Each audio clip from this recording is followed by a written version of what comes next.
What's up, y'all? Yo, yesterday was crazy. Like, we thought happiness with TKO and all this stuff, but clearly not everybody's happy. We're going to be talking about it and so much more. Keep it locked. 10, 9, 8, 7, 6, 5, 4, 3, 2, 1, 0.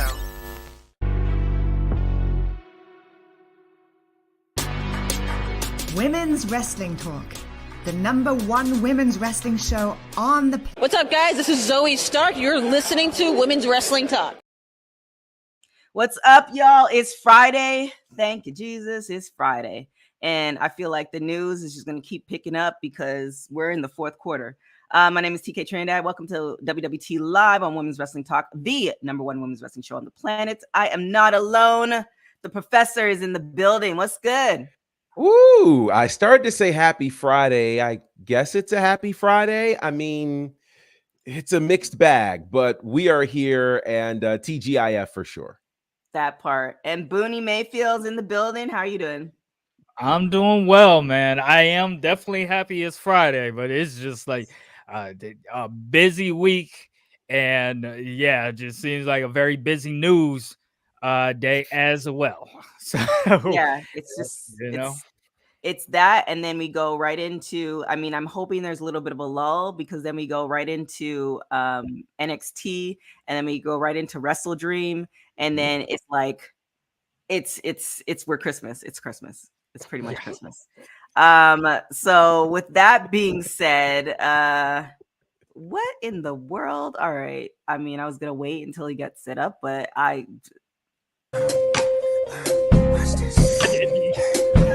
Is he here? Said he said in the chat. What's good? What's up, people? I'm sorry that I'm a little behind on schedule today, a little late. Hopefully I didn't miss too much. No, I mean, you were in the streets. You had to allow for it. So, you know, you good. Right on time. Because, you know. We like cake over here. Right on cue. Right. Almost the same shirt. That's right. I was like, wait a minute, did it just say that? Or did it just, and then I was like, man, okay, here we go. Here we go. So what do we got first? Well, amid all of the stories, probably the story that hits home the most is the story of releases yesterday. There were lots of releases happening in WWE across the Raw and SmackDown brands and the NXT brand. So let's run through because it was a total of 20 superstars that were released across all of WWE.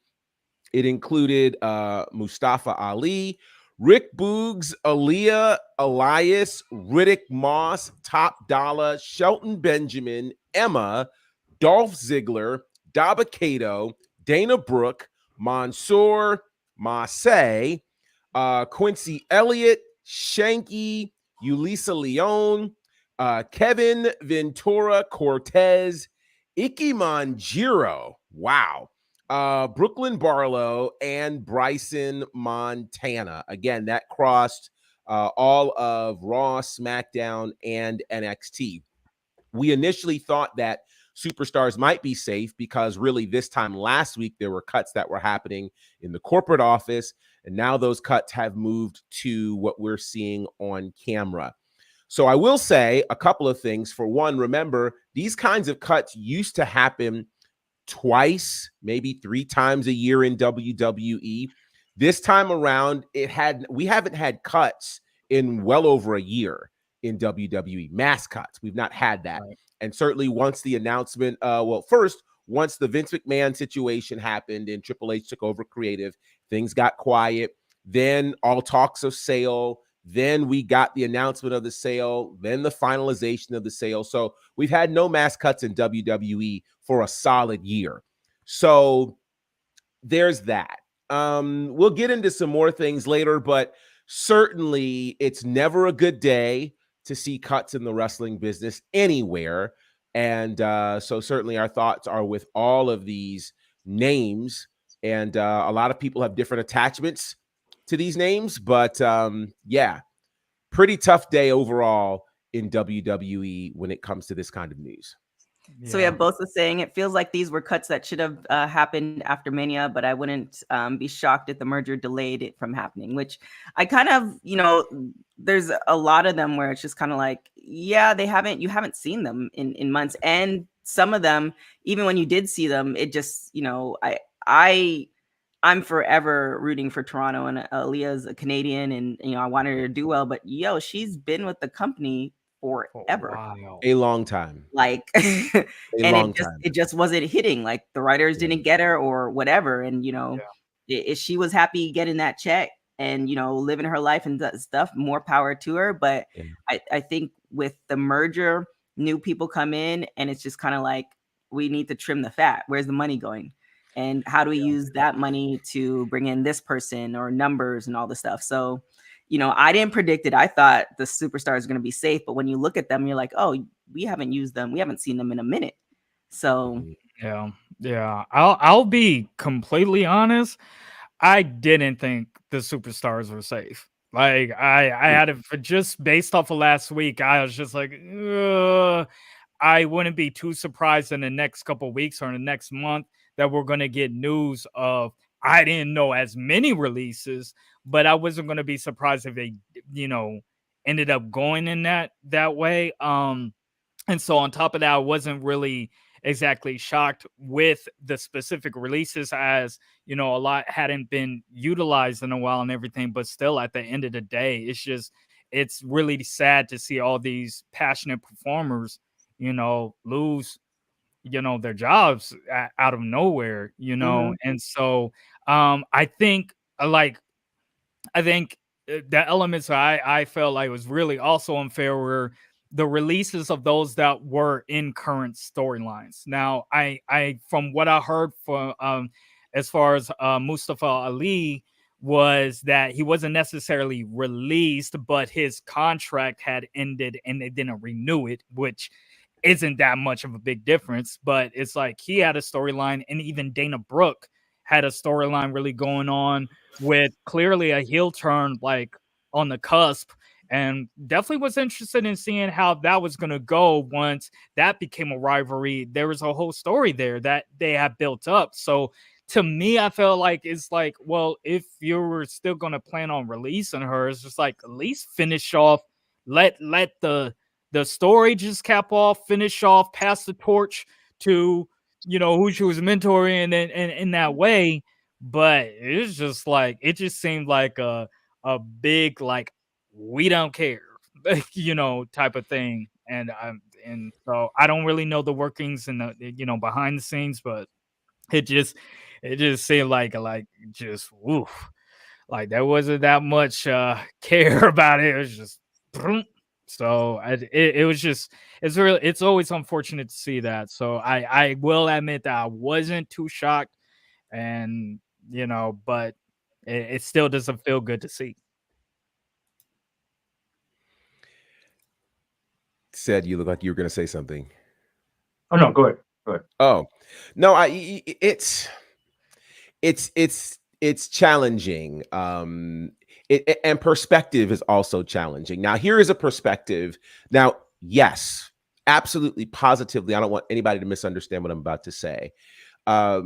Losing your job is never fun.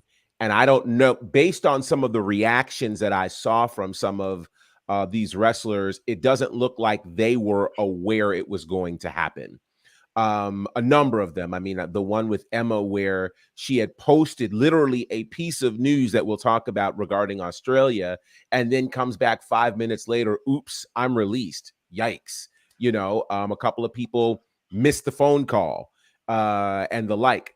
So that's tough. The other side is, at least this is a healthy wrestling space where there are places for these people to go if they desire to go. Mm-hmm. So it's different than previous wrestling times where WWE was the only space to land, or, the wrestling business wasn't as healthy as it is now. I think there's a potential home for any of these. Oh, this is a good place to mention this too.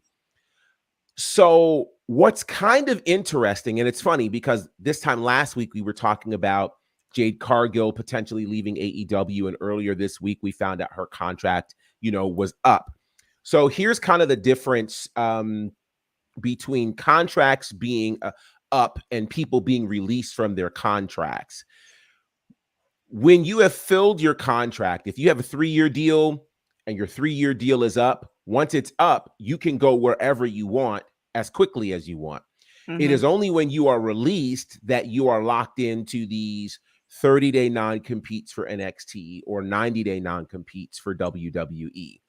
I do feel the need to tell people that these non-competes are not surprises to people who signed these contracts, because they were built in the contract when the contract was written.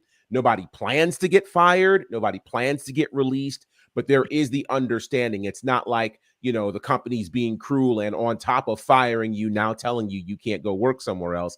That's part of the contract people signed however long ago they signed their contract. So I think it's important that people understand that, and also understand that most of these people you will likely not be seeing, before year's end, except for those who were signed to NXT contracts, which I think is important, because just because you saw certain people in NXT, like a Mustafa Ali or a Dana Brooke, they were still on their WWE contracts. So it's important to understand that they got the WWE money, but they also had that 90-day non-compete, as opposed to, a Yulisa Leone or Quincy Elliott or a few others who were exclusive to NXT and are on that 30-day non-compete. Yeah, and that's actually an interesting point, because I think what I read was the thing that was kind of analyzed was time invested, like time in versus how much money they made versus the return on investment. So that would speak for those people who dropped down from the main roster or were currently in NXT, but they were still getting paid main roster money. But I can't say I'm surprised. I mean, I'm surprised about a couple names. I'll give you that. I'm surprised about Top Dollar, because he was a part of one of the returns that Triple H brought those people back. I'm really surprised about Yulisa Leone, because I look at her in the same breath of a character they can build like a Raquel Rodriguez or a Rhea, because she can actually go in the ring. Former Olympian weightlifter. I wrote about her about a month ago, and she's actually really good in the ring. I was really surprised about that. But also, while this is a somber day, I'm glad that some of the superstars can kind of take levity in the situation. I think Emma retweeting that afterwards was, obviously it sucks, but it shows a little bit of levity. Riddick Moss responding to SRS and saying like, wait, but I didn't answer the phone. And even Elias finally coming out and saying like, hey, I got to play my brother Ezekiel, which Kevin Owens right all along. So it adds a layer of levity, and also Top Dollar dropped another record that we've been so accustomed to on Fridays. I think all these people will land on their feet, and it does speak to the volume of it being a healthy wrestling space, that these guys will catch looks other places. They won't be without work for long. It's just those nagging non-competes that kind of take a little bit of time, but I'm pretty sure they got some phone calls today as well. Yeah.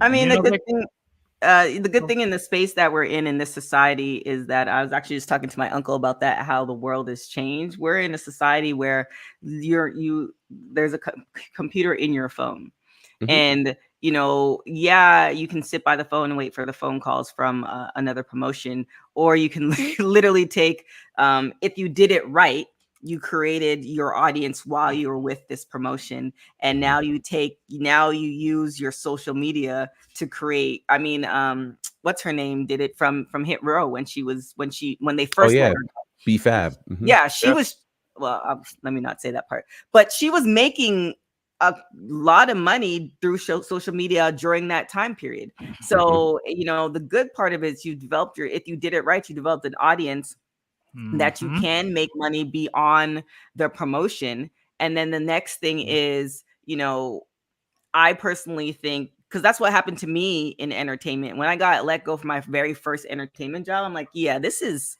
unstable. So that's how I started creating different, because I remember my teacher always telling me multiple streams of income. So that's how I started thinking of different ways. Like, my passion is this, but folks not loyal. Companies not loyal like they used to be. Like, you're not going to have a hosting job for 25 years and stuff like that. So really looking at the other avenues, so that when and if that happens, you're like, oh, I'm Gucci.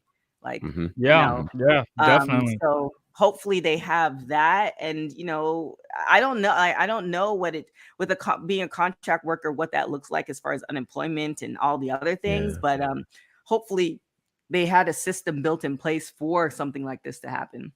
Right. Yeah.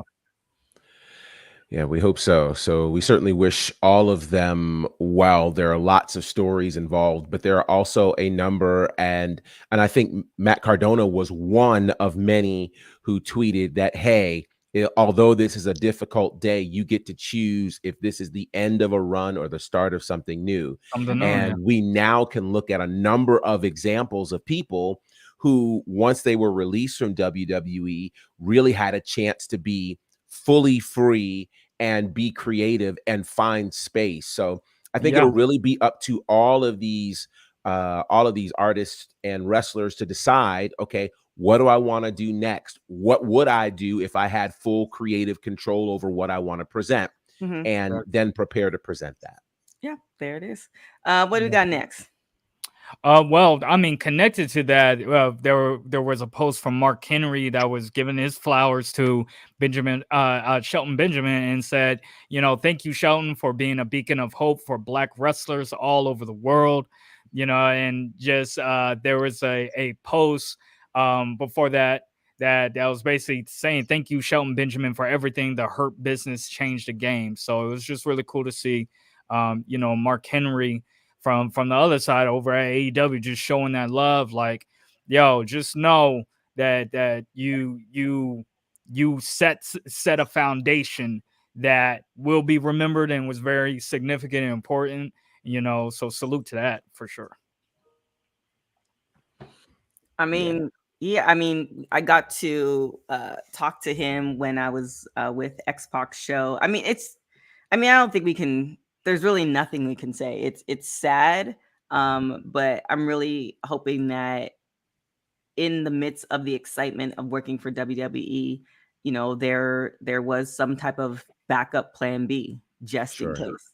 Sure. So yeah, I mean, he's done a lot, but unfortunately they haven't really been like you like they You're right.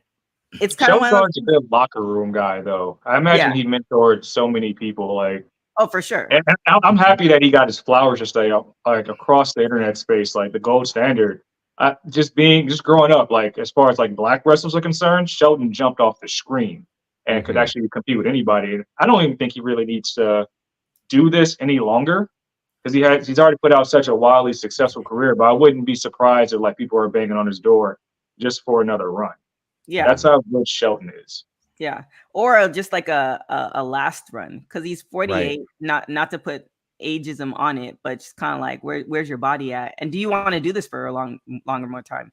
A long time.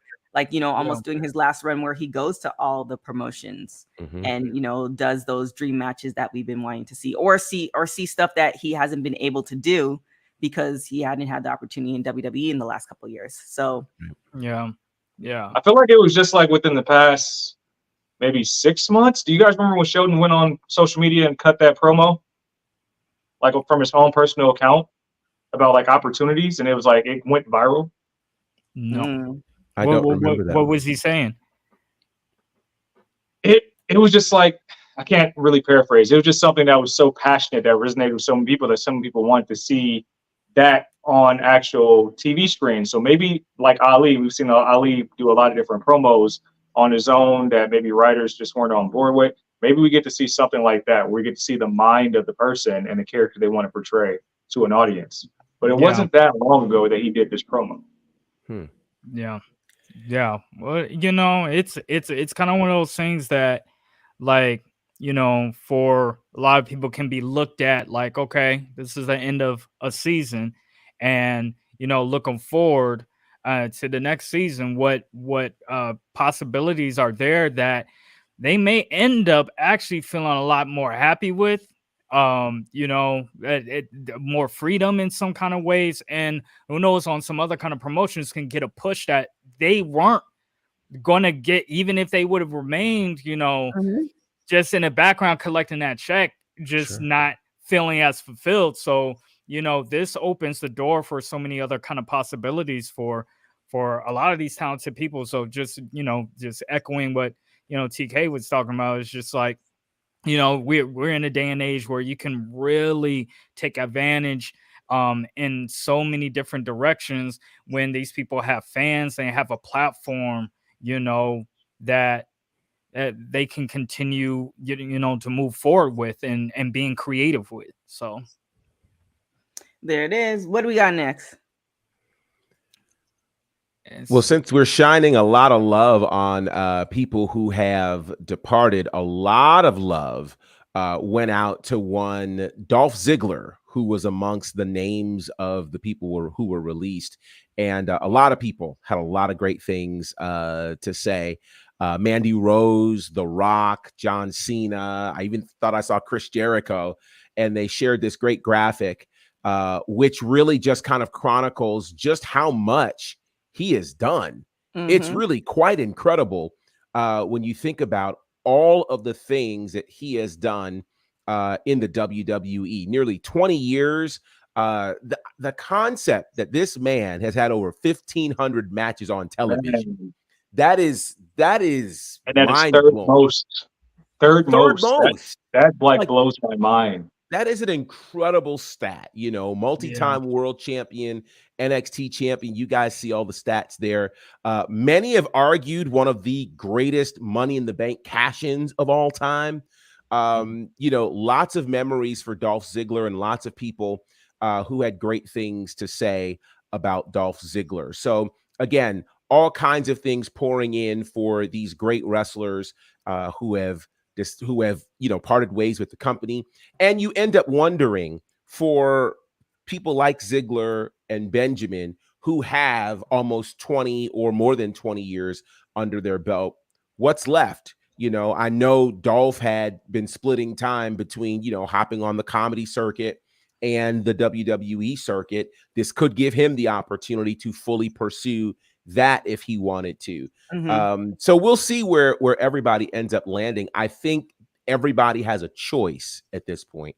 Like, they don't have to stick in wrestling if they don't want to find success. So again, all of the flowers being given to everybody: Shelton Benjamin, Dolph Ziggler, and so many others. Well deserved. Yes, definitely. Yeah, Dolph, I'm actually happy he got his flowers. I used to be a Spirit Squad stan, like back in the day, and to see him really transition all this time to third most matches on WWE television is huge. And the comedy thing is there for him. So we just talked about kind of having fallback plans and plan Bs. He has one right there. I know people are trying to fantasy book him and his brother on AEW television, but Dolph is like Sheldon, where it's like, I don't think he needs to do this anymore. I think he did that out of character interview a few months back where he said what he loved most about his career is the fact that he's kind of like Cal Ripken, where he can come in on any part of the card. He can open up the card and put somebody over, or he can be in a title match in the main event and nobody would bat an eye. Just a very solid hand whenever you need to use it. And NXT title run last year was amazing. So I think that speaks volumes to how valuable he was just as an asset in the locker room. Yeah. I'll be 100% honest. I wasn't a big Dolph Ziggler fan, and that's mainly due to the fact that, like, many other millennials I know, it was just like I had stopped watching after the Attitude Era, and so I missed the entire Ruthless Aggression era. That whole era I missed and didn't start catching back up until the end of 2014. So I had missed a lot. From Dolph Ziggler, Shelton Benjamin, and many others. I missed that whole cohort in that roster. So I wasn't like the biggest fan over, the course of time that I became a, fan of wrestling again. But I did, just from the standpoint of what I've watched since I've been, keeping up since 2014, it's like it's total respect for, not only how great he is in the ring and just how loyal he's been to the brand and always just coming through and all I can do is straight up respect that and salute that. And so Dolph, even on the comedy end, I feel like Dolph there's just so much that he can continue to do from here, and so even if he does continue to wrestle on another promotion, he may end up having to even, a whole new, like, revitalized run in some kind of way. And so yeah, this is coming from someone who wasn't a fan like that, and I'm still showing that respect. And yeah, it's just crazy that he's been there, and how much seeing those stats is like, man, the dude has been a workhorse and deserves all the flowers he can get. So I'm giving my flowers, and this is coming from someone who missed out on the eras of Dolph Ziggler and came in late and might have not been, fully invested like that. Well, I'm showing my respect straight up. Oh yeah, 19 years surviving WWE and all its reincarnations is something. And then also remember his last contract. There was a big deal because I think it was like he made it in such a way where it favored him. Right. So we don't know him being released. We don't know if like there's a month left in his contract or like whatever. It feels like it was the end of his contract was coming near, and it just made more sense to do this versus wait it out. And if he wasn't really doing anything, I think the powers that be who made the decisions, I'm willing to bet they weren't already affiliated with WWE. Like whoever else they brought in to make these big decisions, it's a little bit different. Both is saying that Fightful Select was reporting Dolph and Ali had 9 months left on their contracts, which is, you put 9 months on there, and so they didn't have a story. I know. Ali had a little bit of something, but do they have something past that? So, and maybe trimming the fat. And I'm not an advocate for people losing their jobs, but maybe trimming the fat one gives them an opportunity for those who want to wrestle more to go somewhere else. But also, we've been talking about the storylines, in particular with the women, but maybe trimming the fat will actually allow the writers to really tailor the storylines for the wrestlers that they do have versus wrestlers who haven't had storylines coming to the writers like, hey, I want a storyline, or hey, can I pitch this? It clears out a lot of the clutter. So maybe it's going to be a good thing for the product as well. Tighten up everything, and now we can get like a great 3-hour show of wrestling where you can't miss it, where you you can't go to the bathroom, where imagine if that happens. Right. That's a whole different thing right there. Yeah. And I agree with you and saying they better. Well, I mention that too, because I watched Main Event last night, and they had a match with it looks like it's a little rivalry going on between Tegan Knox as well as Xia Li that's been going on. Two people that should be utilized a little bit more, especially when Tegan Knox returned. It was supposed to be a bigger thing than it was. And then you also had Nikki Cross and Indy Hartwell. And I'm waiting for them to do more with Indy because she was just NXT Women's Champion. So you would hope that it creates a pathway for those superstars to get featured more on television. Hell, Tegan was just supposed to be going against Becky. So maybe she's on this NXT Women's World Championship tour that Becky goes on here in the next few weeks. But yeah, hopefully it creates some type of lane. Yeah, hopefully it does. But what do we got next? Well, I'm definitely interested in discussing this, but looks like Dave Meltzer have posted saying nobody outside of WWE fans know who any wrestlers are except Hogan, Rock, Cena, Austin level stars. The guy on the street doesn't know Roman Reigns, just like he doesn't know Orange Cassidy. As funny thing is, when I read that, I was thinking about Cassidy the rapper and trying to figure out how that tied in. So I'm glad you said Orange Cassidy right there. Right. I've been thinking about that for like the past few hours. Like, wait, why? How did That's Cassidy? really funny. That's funny. What were y'all thoughts? When seeing that? I mean, as somebody who is advocating, excuse me, I started a new job earlier this year, and I've been advocating more wrestling content and partnerships with my job and other places. I still have to you know, you start with the top. So of course, like most of the Black women at my company know who Bianca is. Like Black women know Black women, like especially if they're like, there's not too many of them in that space. So it's like they know Bianca or they know the girl with the long hair, the ponytail. But yeah, I'm the Roman Reigns of it all, and you know, definitely Orange Cassidy. Like and it depends on where you are. Like in LA, there's just so much stuff. Yeah. And I also feel like there's so much television, there's so much all of that stuff that it's just kind of like, if it's not your wheelhouse and it's not your world, then it's you don't know. Like you make reference to like Hogan and all those people because also there was no social media at that time. Exactly. You couldn't rewatch a show. Like when the show came on, the show came on, and then I forgot who was talking about it. I think it might have been here. The show came on, and then if you missed it, your friend had to tell you what happened on the show the next day in the playground. So it's just kind of like, you know, it's different now where we have a lot of, just because we have a lot of television, it feels like you're watching less and you're more in your silo of what you like to watch. Like, you know, so I definitely believe it. Yeah, this is it's a new era where I'd say it's even similar in the music industry because, you know, it's like when we go back to those eras of Austin, Hogan, all that, it was like you were restricted to just a set amount of cable channels, TV channels.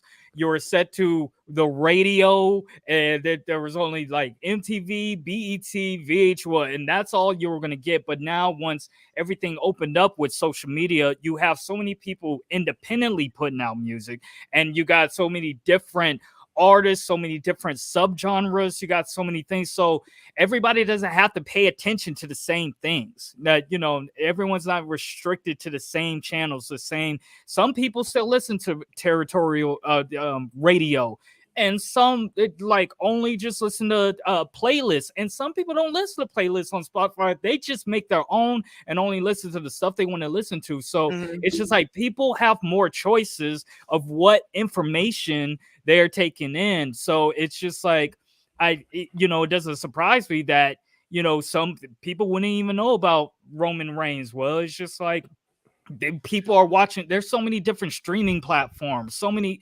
people are watching so many different things. Like there is no way you can keep up with all the different shows, all the different musicians. And I hear about rappers and artists all the time. I'm like, who? I'm like, I have no idea who that person is, and the people I may be listening to or whatever, some other people have no idea. So it's just a different era. So it's like each time we keep on trying to compare to these eras where there was way less access to just our own choices of what we like to curate. You know, you can't really compare that. I have a slightly different spin on that. And the slightly different spin is I think he was referencing, you know, what non-wrestling fans would recognize as opposed to, you know, in terms of household names. And I think one of the reasons why they might not be able to reference, say, a Roman Reigns or an Orange Cassidy is neither are regularly in mainstream spaces. Roman Reigns pops up in mainstream spaces when it's interview time for WrestleMania or SummerSlam.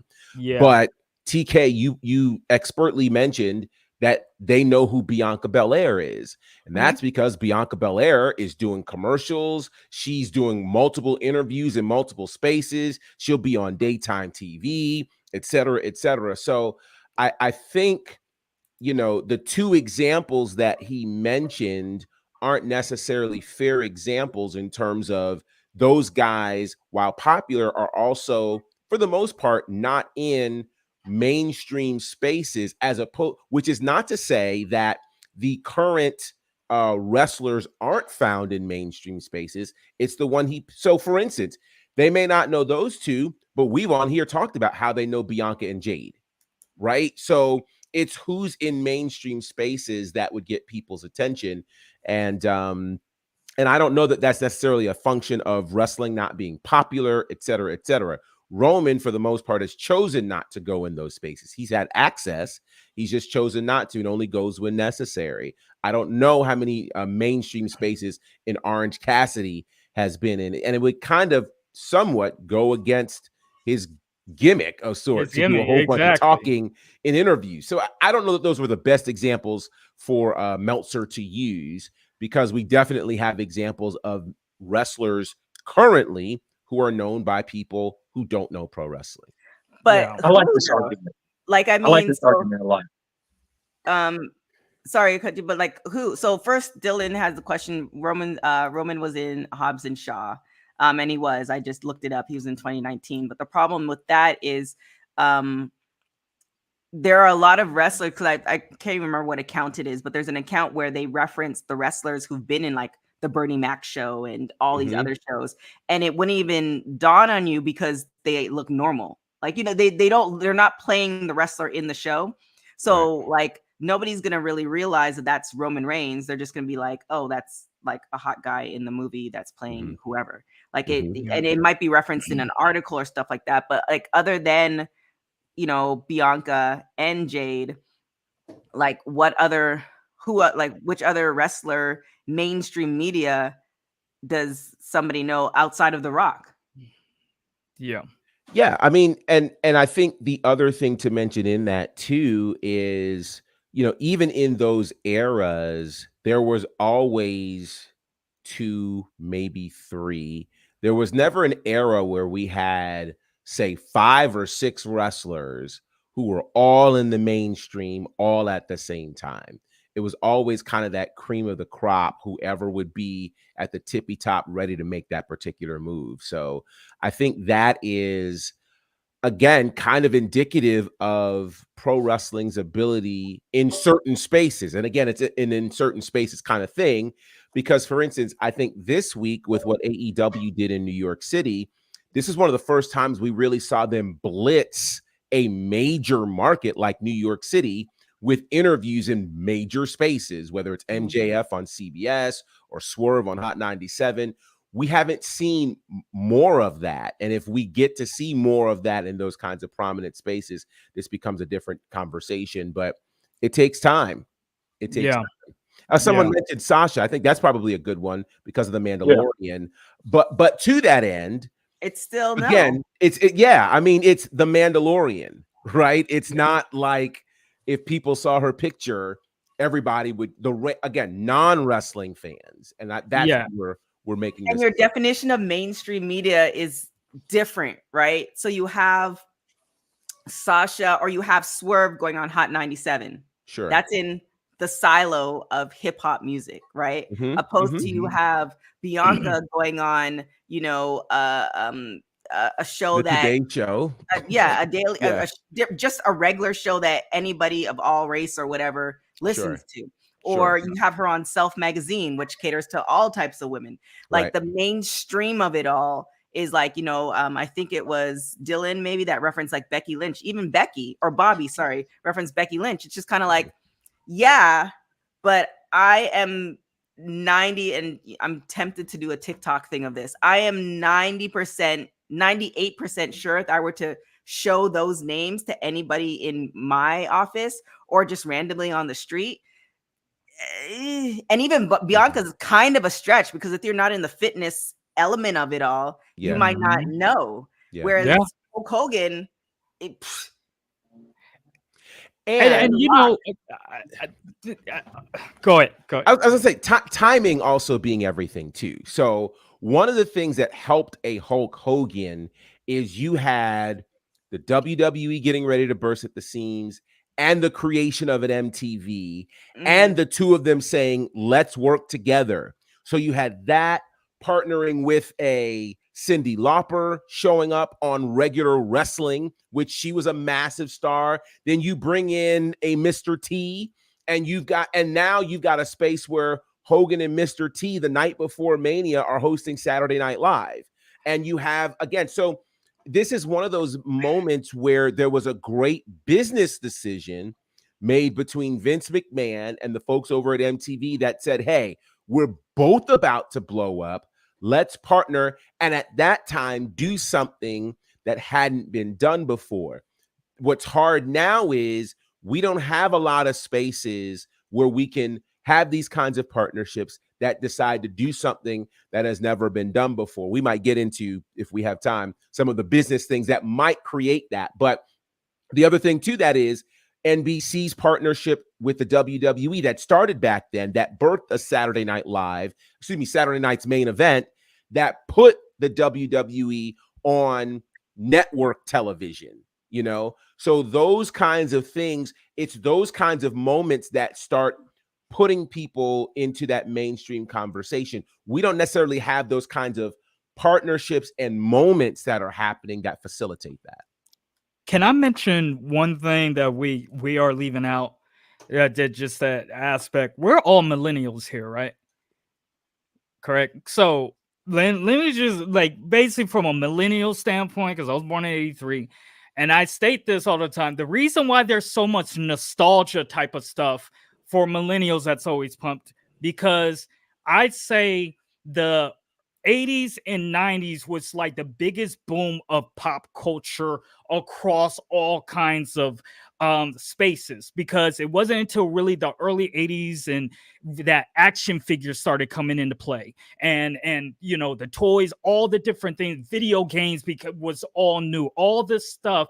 Millennials were growing up when there was so much new things that were happening in pop culture that we were growing up off of, and didn't have internet and phones and social media to distract us from so many different things. So our attention spans were different growing up then, and really there was just if you really think about it, we were growing up around that time. Yes, there was the Hogans, there was the Stone Cold Steve Austin, the Rocks, and all that stuff, and that's what we grew up on.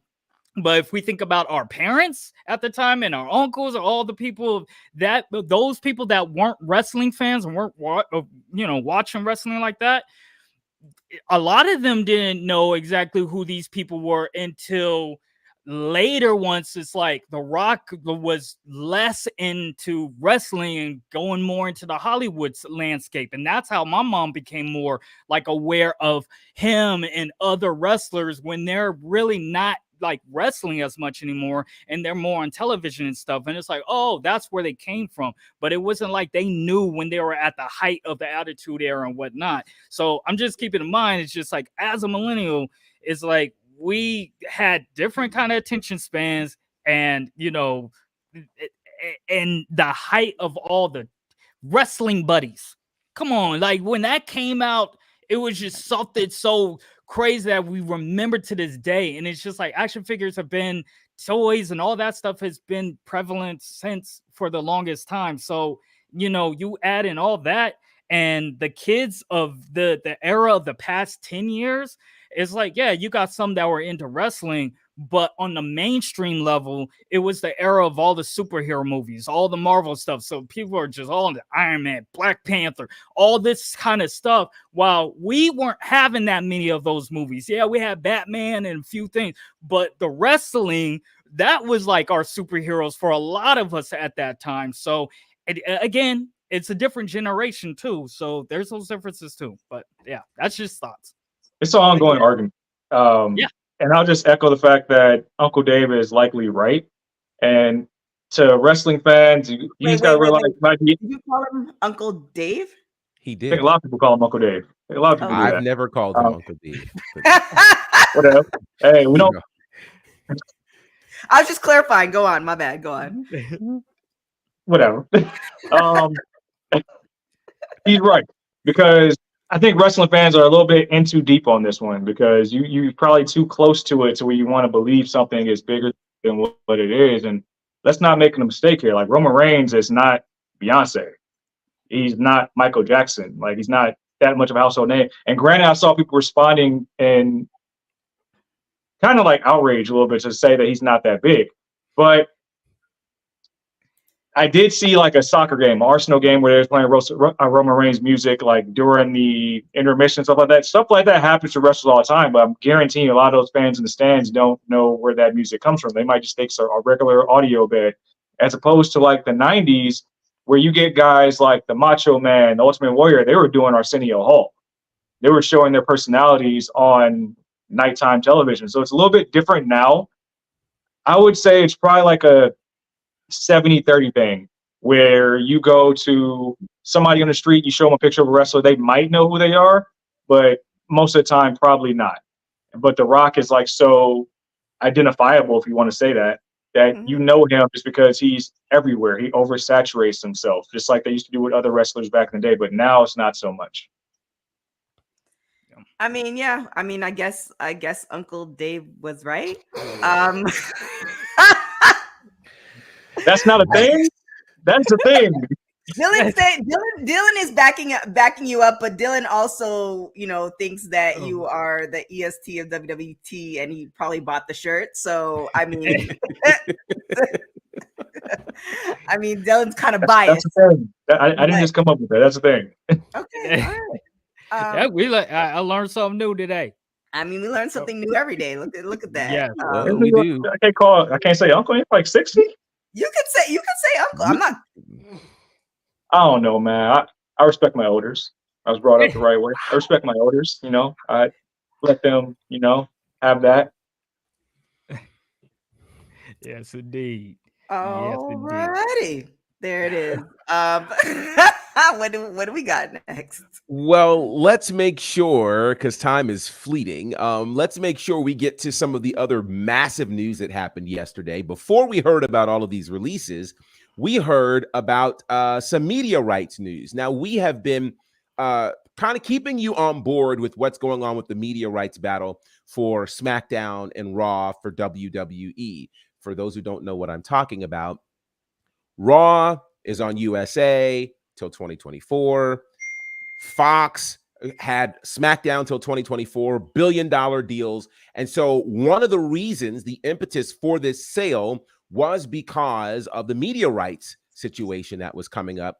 And the belief is that this TKO situation could bring about a better media rights situation for WWE. And they did not waste any time, as yesterday it was announced that SmackDown will be moving from Fox and heading to USA on October of 2024 for the whopping total of $1.4 billion over the next 5 years. Now, for anybody who is keeping track, you'll remember that the Fox deal for SmackDown got them $1 billion over 5 years. So technically, this is more money going on USA for SmackDown, which is certainly a very, very big deal. Now, one of the things that came out of this is that it's believed that Raw and NXT may be leaving USA.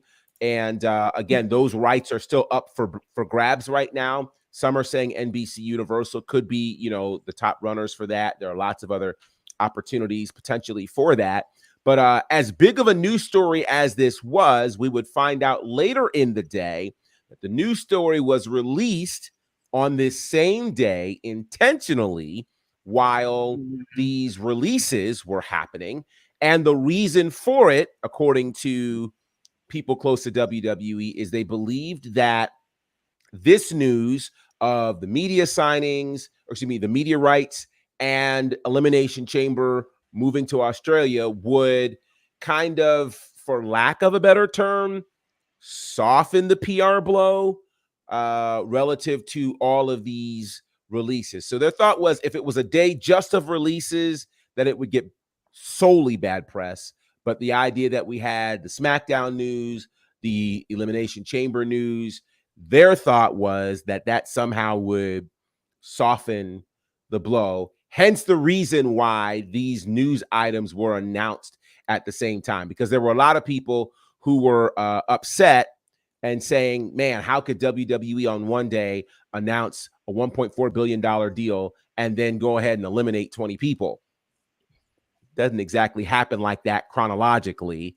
They just said, we'll release the news at this point, again, according to them, to soften the PR blow. So there it is. I mean, I can't see Raw and NXT moving outside of the USA space. That'd be weird.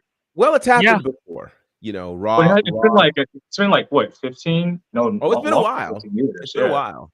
It's been a while. Raw spent a brief period on Spike TV, also known as TNN, before heading back to USA. Yeah.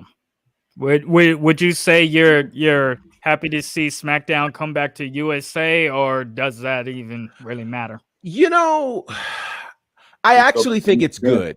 And here's why I think it's good. I feel like from the moment Fox got SmackDown, I just remember how almost cringe it was watching the football announcers trying to promote Yeah, SmackDown, and they just couldn't do it authentically at all. I mean, it it was, was you, ass. I mean, like it was really, really rough. Like So very for flat, me, bland teleprompter reading. Like yeah, it just was. You could tell they did not care, and Right. they were it was just, I remember watching it. I was so upset. Like, are you serious? Like, please Yeah. don't continue to do this, Yeah. please, because this is just going to I taint think it. one thing that came out that was good of it was the while they were doing it, the what's it called? Backstage Pass? Is that what's it called? Oh, the backstage show. Yeah, that was Yeah, happening Yeah, for Fox that was Sports. a decent show. I used to watch that pretty faithfully. yeah, Yeah, I feel like this is one of those partnerships where WWE did all it could to make it mhm. work. I feel like Fox thought on the front end it was going to be a good thing. I think Fox realized we don't really get into wrestling the same way we get into the NFL or some other Mhm. spaces. And again, those NFL players, which again, ideally it's great to see WWE personalities being mentioned on, prime time with Fox and NFL, but But it when they wasn't announced, genuine. it was Yeah, it nowhere wasn't. close. I think that So was the same time they had Mario Lopez on there, and he dropped the F word. the F bomb. When he said WWF, it's like, yeah, I've been a fan since WWF. oh, It was that like, Oh, I was like, oh, that F I was word. like, it's just, I was like, huh? I was like, Yeah, okay, yeah, this ain't genuine. Like, come on, y'all, don't do this yeah. again, please. Yeah, that. Go forward.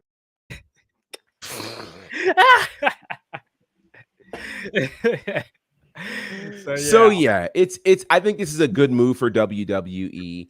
USA has been home for WWE for a very long time, predating live shows and the like. So I yeah, think again, this is a comfortable space. To me, it'll be interesting to see where Raw ends up.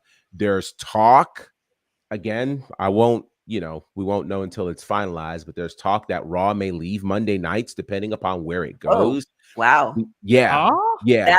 That's That's the bigger thing. news than That's leaving bigger USA. news Mhm. because Yeah, that's yeah, yeah, that's Yeah. because I think I Here was comes talking about Saturday this. Night Raw. Tuesday night, Ew. Wednesday night. I just don't like saying it It already. doesn't sound right. I mean, yeah, I think with the not the promotions, with going to different networks, I don't think it matters as much because of where we are in social media. But the day change, that would be a bigger thing because that's a big commitment. Raw for three Mhm. hours. I mean, I can see it Yeah, at the top of the week. You know, you're just starting work. You're not pissed off at your coworkers yet. Your children haven't asked you, like, you know what I'm saying? There's a lot of things that factor in. But when you get to like yeah, a Wednesday, when you're like, yo, I just can't wait for Friday, and now you're sitting down to watch 3 hours of television, I think it's a different beast. But network wise, I feel where we are in social media, it doesn't really matter, even into the commercials and stuff like that. So, like for instance, wow. I was at the gym today, 6 a.m., and a WoW commercial showed up on CBS Mm. on the news station. But it's just kind of like the timing of it. Yeah. Like, Yeah. ain't nobody seeing that 6 6 a.m. AM. commercial. Mhm. yeah. Like, No, I agree. no. you, Yeah, you know, so it's just kind of like, I don't think it's even about the commercials anymore. It's really about, the YouTube placement, the social media placement, how they integrate with mainstream media and how they do all that. And that's why I think the cutting of some of the wrestlers is now to put maybe more wrestlers, or really, look at a Bianca Belair or look at a Roman Reigns and look at everybody else and how they can cross paths with other brands to make Mhm. more people come and watch the product, or not even Yeah. watch the yeah, product, support, because that's yeah, what it's all about. Like, yeah, you can come Mhm. and watch TV, that's cute. But if you're buying the t-shirts, or if your kid wants to go and see the live show, or now that this product that they're promoting, they're buying it because of this person, and now that product is now going to re-sign for that commercial, That's where all that money comes in. So Right. I don't think the networks are as important as they were like 10 years ago. Well, I think where the networks are going to be important is ad revenue. That's going to be the big piece, which is why the whole media rights situation is even a thing for WWE. And it's going to be very, very interesting. TKO and Endeavor, specifically Endeavor, are masters at this whole media rights conversation. So again, I think it was a very strategic move for WWE to connect with them so that they can get I mean, think about it. How in the world did they manage to get more money from a cable network than they did one of the networks, like the Foxes? Like, that's the thing that's blowing my mind right now. Yeah. You got more money from USA for this 2-hour product than you did from Fox. That's balling. Yeah, that's crazy. That's crazy. I hope they don't, and I hope they don't move Monday Night Raw. But my prediction, if they do that, they're not even going to probably use the day of the week Night Raw. They'll just probably start calling it Raw, and that's it. That's possible. We have Jeffrey saying Thursday Night Raw, and Dylan saying Saturday Night Raw. You can't just call it Raw. That's they shouldn't. My mind immediately went there. Not with this era. Not with the jokes. See, my mind didn't go there. So where is your mind? But before you answer that question, I wanted to make reference that we were talking about other things before, because Dylan dropped some stuff in the chat. But first off, before we talk about that, we know where Sed's mind is. We like cake over here. So with I'm Dylan, just letting you guys know my Saturday nights are pretty open. I got 3 hours to oblige a television show at that time, so I wouldn't be mad with Saturday Night Raw. 5 p.m. to 8 p.m. We could. That's a nice little window. Well, hey, we got one voucher for it, so yeah. The fact that Dylan got blocked by Uncle Dave and Sean Massap is very, I didn't want to let Dylan know I saw that, just FYI. That's strong. We'll just leave it there. That's another ESG is not a group of blocking. Yeah, welcome to Raw feels like something's missing. Yeah, it would. They should just keep it where it's at. But hey. Yeah, we talk about somebody put a pretty lengthy comment in there, and I'm riding for it, because tonight is going to be a really big match on SmackDown between Io Sky and Asuka. Now, the build, there's a lot left to desire for the build for me, but just getting the action and hopefully just leading somewhere, I really hope they get at least like 20 or 25 minutes. It's just the back and forth, the different segments we've been getting over the past couple years. Like, they really got lightning in a bottle if they let this happen the right way.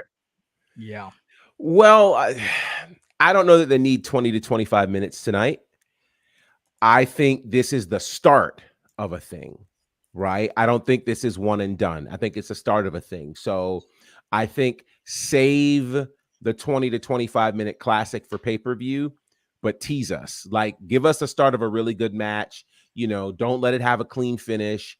Give us something that'll make us, want to get up for Payback or Survivor Series or something, because we've been wanting this match for a long time, and to finally get it, I think is going to be great. But I don't put the pressure on them, because it's on SmackDown, for them to have to, give us a definitive winner in this one. So yeah. And is Asuka a babyface? Did I see her? She didn't do it, but like Shotzi leaned in for a fist bump last week, and it was mad awkward. Yeah, it's almost the enemy of my enemy is my friend at this point. I don't know if she's any more babyface now than, before, but I think the common enemy is the women's champion. So, yeah. And then apparently, for the updates for people who are not seeing the live chat, I mean, Dylan also got blocked by Mia Yim. I mean, Dylan, like, you out here just... I don't know what he's doing. I don't know. I don't know. Yo, I mean, I don't know what you're saying, but at the end of the day, I didn't say nothing. I'm get blocked by a lot of people, so it is what it is. It's what we doing. So this week we had a Grand Slam Dynamite take place in New York City, and some quick news coming out from that. If you watched Grand Slam, you likely saw a couple of title changes. For one, the international championship changed hands as Ray Phoenix defeated John Moxley. If you watch the match, there was some awkwardness toward the finish where the referee went to count to 3 and stopped counting, though the shoulders of Moxley did not move. We would find out that Moxley did suffer a concussion during the match and was just barely trying to hold on, and obviously could not respond and called an audible because the plan was not for Moxley to lose the championship, but Moxley could not respond. So that happened. And then to kick off Dynamite, title for title match, Eddie Kingston becomes the new Ring of Honor world champion by defeating Claudio Castagnoli in New York City, Eddie Kingston's hometown.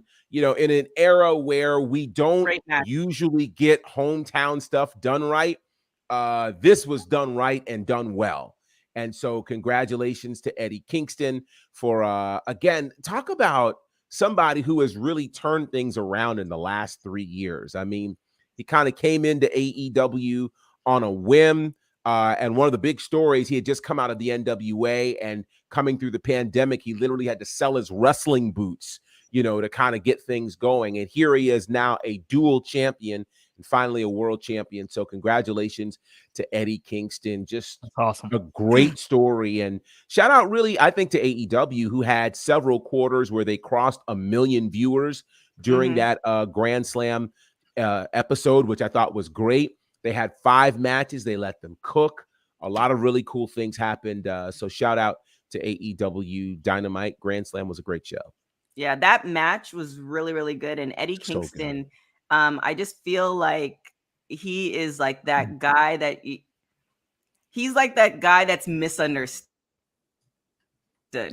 Like, and then there's like, sometimes you wonder, is like, are you playing a character? Or is that you? It's like, no, that's you. But it's like, and I love it. I love not knowing, but it's just kind of one of those things where it's just well deserved. But I feel like the people who really haven't been watching his career throughout can't really appreciate him, and appreciate the passion behind it. So if there isn't a doc on him, somebody should be making it, or at least like a 24/7 type thing. I know that belongs to WWE, but you know what I'm saying, something to that effect. Totally. Yeah, Eddie, one of the last wrestlers that kind of really lives his raps. He really lives the gimmick like a Flair would, and that passion exudes across the screen, which is why I think he has such a strong following. But very beautiful to see him finally.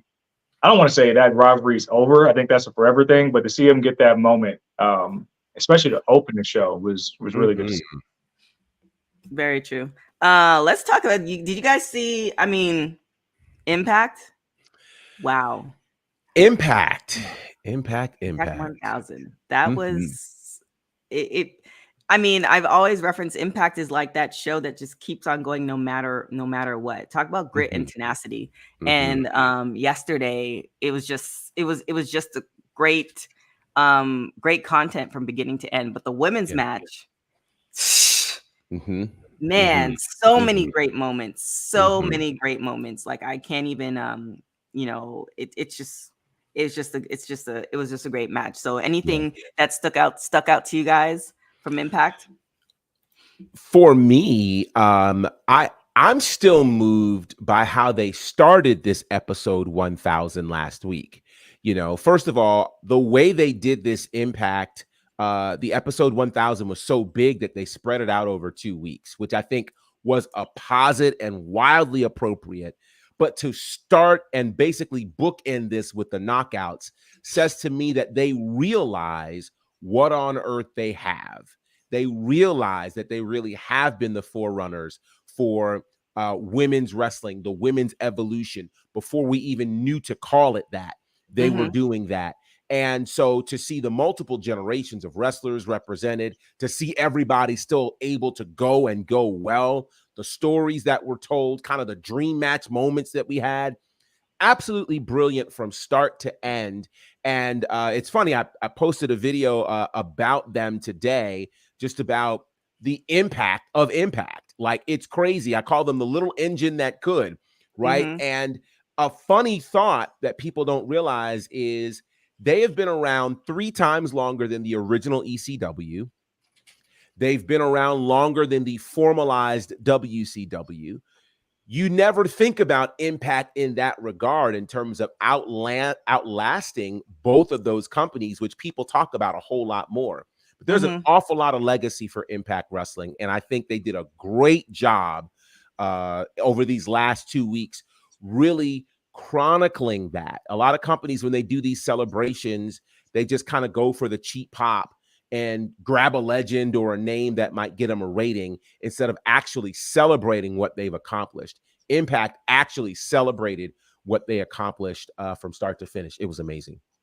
It was. It definitely was. So if you guys haven't checked it out, Dylan said that they don't have it in Australia, but I believe it should. You should be able to access it on YouTube. It's actually, you know, and no shade to ROH, but the fact that you have to pay $9.99 to watch ROH and you can pay 99 cents to watch Impact. And Impact shows their weekly show there every week. Yes. Okay. So, you know, and this is Impact's not paying me to say any of that, but I mean, And Impact gives you pay-per-views too. and you get your pay-per-views. Really, for So the 99 cents, is it for 99 99 cents a month? yeah, 99 cents a Or month. It is. I thought okay, it was yeah, I'm on it. $7.99 a month. I'm on it. At least I've that's what I've been been paying. 99 cents a month on YouTube, and I watched it. Oh, on YouTube. You got the YouTube. I have Oh, the yeah, app, I'm on the it. Impact Plus app. That's what I have. Oh, Yeah. Okay, Like- I'm But on it. still, like 99 cents a month, I'm on it. well, since we're talking Impact, the Impact Plus app has literally the entire Impact catalog on there. So all of the Impact shows Yeah, from that's past and true. present, all of the pay-per-views past and present. They've got all of the things. And then, the pay-per-views like the Victory Roads and Emergence and several of those end up on there as part of that package as well. And then you're only paying outside of that for the big pay-per-views, the Bound for Glories, that type of thing. But it's a great deal for Impact. And again, if you don't have a TV network, like I don't get Access TV, but being able to watch the weekly show on the app is amazing. Yeah. So kudos to them for that. Yeah. With that being said, is there any was there one more thing to talk about? Well, y'all were talking about Impact. Definitely Gail Kim. Yeah, she had posted about her concussion that she had. She posted after Impact 1000. Someone posted a video clip from the match where I hit my head. I think it's so important to show that what we do is high risk, and also important to show the importance of following up with any injuries or trauma that occurs. I didn't want to initially show the clip, but I thought in the end it's important to show everything. I want to stress here, though, I will not condone any attacking behavior or bullying towards Velvet or anyone else for this clip. Professional wrestling is a career we all enter knowing the risks we take when we perform for the fans. Shit happens. It's not my first concussion, but perhaps not my last. This video is for information and educational purposes so that you may be able to take a step in the right direction if you experience something similar. I mean, she's just a class act. She is.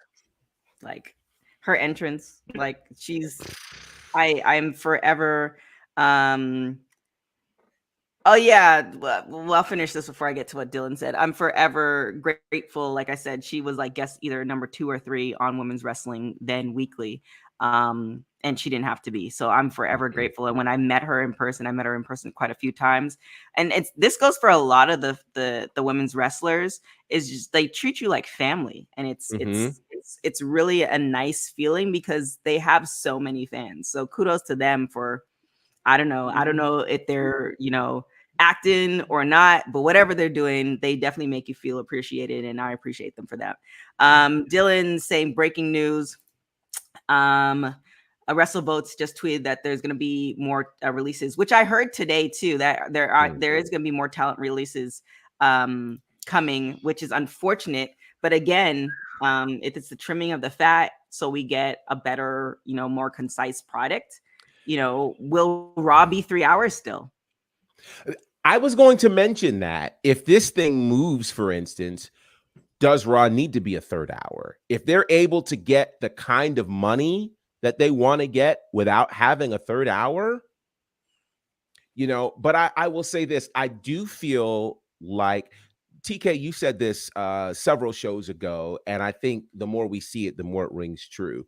$1 billion problems are a wee bit different than $1,000 problems, right? And so once you have now entered into a deal where, you've brought two companies together, $21 billion in assets with this new company, now you have to produce. It's like if you interview really, really well and you finally get the job, it's not over once you interview. Now you got to do the job, and you have to do it incredibly well. And so I think where WWE is at now is, okay, now we have to bring our absolute best foot forward, because there are a lot more eyes on us right now. And so can we, if there are people who either aren't working out, or people who, aren't translating well, or people, and we never talked about this, who might be ready to leave, right? If they volunteered to leave or what have you, and they're on this list, so be it. We mentioned on Wednesday that there was this whole group of 12 independent wrestlers who were getting tryouts at the Performance Center.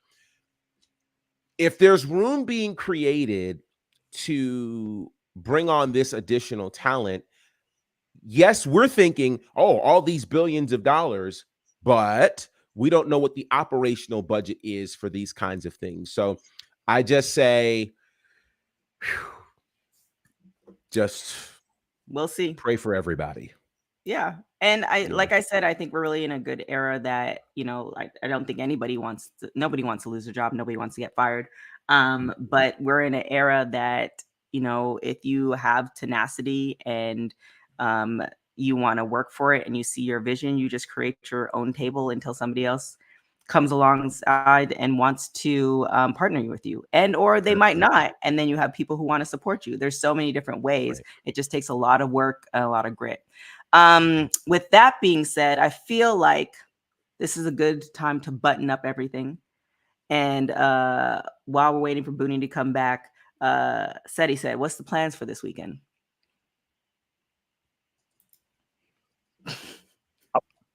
I'm always at that, and I literally have no plans.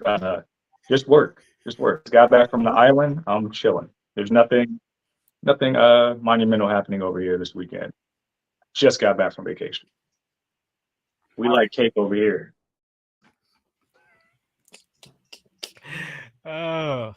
Right. Where could everybody find you? You can find me on the Bird app, says like this reads right here. Also, Daily DDT as well as WWT. I do some writing there. Check that out. Check out my journalism journey. Look up YouTube, Hawthorne Community Television, or look at my website, cedricdwelson.com. Got to update it. So check it out there. And also on Instagram at Says the Answer. Booney, where can everybody find you? Yeah, you can find me on Instagram at Booney Mayfield. You can also find me on YouTube. Type in Booney Mayfield and go to my profile, and you'll see all the videos, because YouTube search is crazy now. And you can find me on any streaming platform, Booney Mayfield. Check out the music, and hope you enjoy. And Professor, where can everybody find you? You can find me at Bonnerfied across all the spaces. You can check out my commentary work with Southern Honor on IWTV, as well as IWE, which is also on IWTV. Some great shows that have just been released this week, so check that out. Also, Battle Slam work on Fight TV, Nightmare Factory on YouTube, and of course here at WWT, The Faction, and a few other places. So excited. Some good things are on the way. There are very true with the case for Women's Wrestling Talk as well. You can follow me on everything, everywhere at TK Trinidad. Make sure to check us out Monday, Wednesday, Friday, 3 p.m. Pacific time, 6 p.m. Eastern. Other than that, thank you guys for tuning in. Thank you guys for showing the support. We got so many things coming down the pipe. Until next week. Ciao, y'all. Go forth.